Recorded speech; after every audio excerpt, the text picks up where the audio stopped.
महाभारत एक महान ग्रंथ है जो भारत के सांस्कृतिक, धार्मिक और ऐतिहासिक पहलुओं का अद्वितीय चित्रण करता है। इसे केवल एक महाकाव्य के रूप में नहीं बल्कि ऐतिहासिक और पुरातात्विक दृष्टिकोण से भी देखा गया है। हालांकि महाभारत को कई लोग पौराणिक मानते हैं, लेकिन इसके अस्तित्व के समर्थन में कई पुरातात्विक और ऐतिहासिक साक्ष्य भी मिले हैं। यहाँ महाभारत के 10 जिंदा सबूतों पर चर्चा की जा रही है जो इस महान ग्रंथ की ऐतिहासिकता को प्रमाणित करते हैं। कुरुक्षेत्र क्षेत्र। कुरुक्षेत्र वह स्थान है जहां महाभारत का महान युद्ध हुआ था। आज के हरियाणा में स्थित यह स्थल महाभारत के समय से जुड़े कई स्थानों को प्रदर्शित करता है। यहाँ के लोग और ऐतिहासिक साक्ष्य यह संकेत देते हैं कि वास्तव में यह वही स्थान है जहां कौरवों और पांडवों के बीच युद्ध हुआ था। कुरुक्षेत्र में स्थित ज्योतिसर नामक स्थल को उस स्थान के रूप में भी जाना जाता है जहां भगवान कृष्ण ने अर्जुन को भगवद गीता का उपदेश दिया था। 2. द्वारका नगरी। द्वारका, जिसे भगवान कृष्ण की नगरी कहा जाता है, का जिक्र महाभारत में बार बार आता है। पुरातात्विक साक्ष्यों के अनुसार गुजरात के तटीय क्षेत्र में एक नगरी के अवशेष मिले हैं जिन्हें द्वारका से जोड़ा गया है। समुद्र के नीचे से मिली संरचनाओं, दीवारों और बस्तियों के अवशेष बताते हैं कि यह एक बड़ी नगरी थी जो बाद में समुद्र में विलीन हो गई। यह महाभारत के वर्णन से मेल खाती है और भगवान कृष्ण की ऐतिहासिक उपस्थिति का सबूत मानी जाती है। 3. हस्तिनापुर के अवशेष। महाभारत में हस्तिनापुर कौरवों की राजधानी थी। उत्तर प्रदेश के मेरठ के पास हस्तिनापुर में मिले अवशेष, प्राचीन महल, मिट्टी के बर्तन और वस्तुएं यह दर्शाती हैं कि यहाँ एक राजसी नगर था। पुरातात्विक शोध से यह साबित होता है कि यहाँ एक समृद्ध सभ्यता थी जो महाभारत के काल के अनुरूप थी। हस्तिनापुर के उल्लेख से यह स्पष्ट होता है कि महाभारत केवल एक कथा नहीं है बल्कि ऐतिहासिक वास्तविकता है। 4. कृष्ण की प्राचीन मूर्तियां। भगवान कृष्ण की प्राचीन मूर्तियों और चित्रों का मिलना इस बात का प्रमाण है कि महाभारत में उनका उल्लेख केवल पौराणिक नहीं है।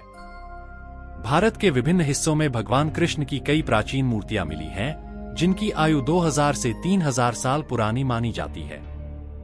इन मूर्तियों में उनके ग्वाला जीवन, रासलीला और अन्य प्रमुख घटनाओं का चित्रण मिलता है। इससे यह सिद्ध होता है कि कृष्ण का अस्तित्व और उनके जीवन की घटनाएं ऐतिहासिक रूप में भी मानी जा सकती हैं। 5. प्राचीन हस्तलिपियां और ग्रंथ। महाभारत के विभिन्न प्राचीन हस्तलिपियां जैसे कि पांडुलिपियां और ताड़पत्रों पर लिखी गई कहानियां इस ग्रंथ के अस्तित्व को प्रमाणित करती हैं। यह हस्तलिपियां अलग अलग कालों की हैं और इनमें महाभारत की घटनाओं का विस्तृत वर्णन मिलता है। दक्षिण भारत, नेपाल और इंडोनेशिया जैसे देशों में भी महाभारत की प्राचीन प्रतिलिपियां मिली हैं जो इसकी लोकप्रियता और ऐतिहासिकता का प्रमाण देती हैं। 6. इंद्रप्रस्थ के अवशेष। महाभारत में पांडवों की राजधानी इंद्रप्रस्थ का वर्णन मिलता है जो वर्तमान में दिल्ली के पास स्थित था। पुरातात्विक उत्खननों में यहाँ महलों और प्राचीन संरचनाओं के अवशेष मिले हैं जो उस युग के हैं जब महाभारत का समय माना जाता है। इंद्रप्रस्थ की वास्तुकला और नगर नियोजन उस युग की विशेषताओं से मेल खाती है और इसे महाभारत के समय से जोड़ने के प्रमाण हैं। 7. महाभारत काल के अस्त्र शस्त्र। कई पुरातात्विक स्थलों पर महाभारत काल के अस्त्र शस्त्र मिले हैं।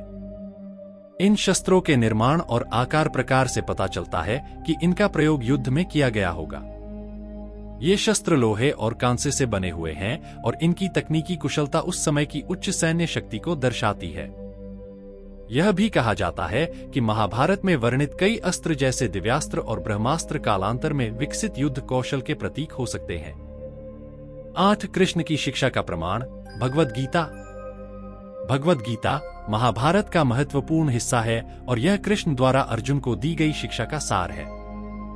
गीता की शिक्षाएं न केवल भारत में बल्कि दुनिया भर में प्रसिद्ध हैं और यह ग्रंथ भारत की सांस्कृतिक और आध्यात्मिक धरोहर का हिस्सा है।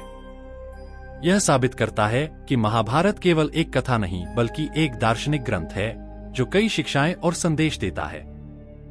इसका ऐतिहासिक अस्तित्व महाभारत की सच्चाई का संकेत है। 9. मथुरा और वृंदावन के धार्मिक स्थल। मथुरा और वृंदावन भगवान कृष्ण के बाल्यकाल से जुड़े स्थल हैं और इनका उल्लेख महाभारत में मिलता है। मथुरा में कृष्ण के जन्मस्थान के प्रमाण और वृंदावन में रासलीला के प्रतीक रूप में कई धार्मिक स्थल पाए जाते हैं। यहाँ कृष्ण के बचपन से जुड़े कई अवशेष, मंदिर और मूर्तियां हैं जो उनके ऐतिहासिक अस्तित्व का संकेत देते हैं। इन स्थलों का धार्मिक महत्व महाभारत की ऐतिहासिकता को और मजबूत बनाता है।